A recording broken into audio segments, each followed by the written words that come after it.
మహారాష్ట్రలో పురపాలక ఎన్నికలు శత్రువులను మిత్రులను చేస్తుంది. మొన్న రాజ్ ఉద్దవ్ ఠాక్రే ఒకటవగా ఇప్పుడు శరద్ పవార్, అజిత్ పవార్ కలిసి ఎన్నికల్లో పోటీ చేయనున్నారు. మహారాష్ట్ర అభివృద్ధి కోసమే కలిశాము అంటూ ప్రకటించారు అజిత్ పవార్.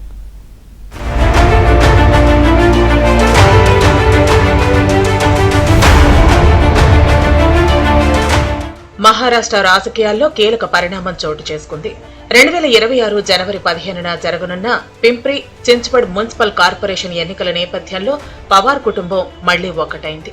ఉప ముఖ్యమంత్రి అజిత్ పవార్ నేతృత్వంలోని నేషనలిస్ట్ కాంగ్రెస్ పార్టీ శరద్ పవార్ నేతృత్వంలోని ఎన్సీపీ ఎస్పీతో కలిసి ఎన్నికల్లో పోటీ చేయనుంది. ఈ మేరకు అజిత్ పవార్ అధికారికంగా ప్రకటించారు. ఈ ప్రకటనతో రాజకీయ వర్గాల్లో ఆసక్తికర చర్చ మొదలైంది.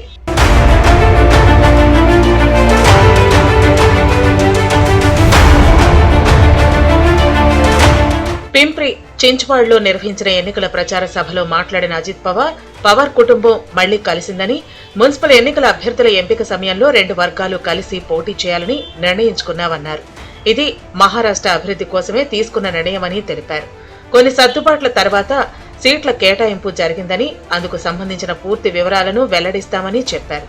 ఈ సందర్భంగా పార్టీ గుర్తులపై కూడా అజిత్ పవార్ మాట్లాడారు. ఎన్సీపీ గుర్తైన గడియారం, శరద్ పవార్ వర్గానికి చెందిన ట్రంపెట్ ఇప్పుడు ఒక్కటయ్యాయన్నారు. కొంతకాలం క్రితం విడిపోయిన పవార్ కుటుంబం మళ్లీ రాజకీయంగా కలిసి రావటం మహారాష్ట్ర రాజకీయాల్లో ప్రాధాన్యం సంతరించుకుంది.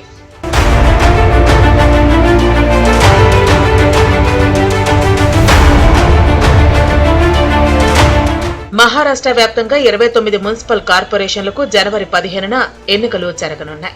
వీటిలో పింప్రి, చించ్వాడ్, పూణే వంటి కీలక నగరాలు ఉన్నాయి.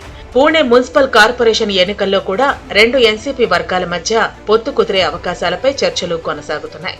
మరోవైపు శరద్ పవార్ నేతృత్వంలోని ఎన్సీపీ ఎస్పీ ఇటీవల మహావికాస్ అఘాడీతో మళ్లీ చర్చలు ప్రారంభించాలని నిర్ణయించింది. అజిత్ పవార్ వర్గంతో సాగిన చర్చలు విఫలమైన నేపథ్యంలో ఈ నిర్ణయం తీసుకున్నట్లు పార్టీ వర్గాలు తెలిపాయి.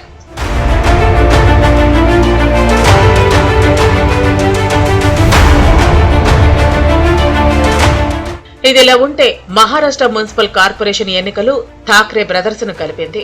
Brihan Mumbai municipal corporation, BMC ఎన్నికల్లో కలిసి పోటీ చేయాలని ఉద్దవ్ ఠాక్రే శివసేన, రాజ్ ఠాక్రేకు చెందిన మహారాష్ట్ర నవనిర్మాణ సేన, ఎంఎన్సీ నిర్ణయించాయి. ముంబై, పూణే మున్సిపల్ కార్పొరేషన్లలో గెలిపే ముఖ్యమని ప్రకటించారు. మరాఠా ఓటు బ్యాంకు విడిపోకుండా ఉండాలన్నదే వీరి లక్ష్యం. ఇక తాము విడిపోమని, తమ ఆలోచనలు ఒకటేనంటూ రాజ్, ఉద్దవ్ చెప్పుకొచ్చారు.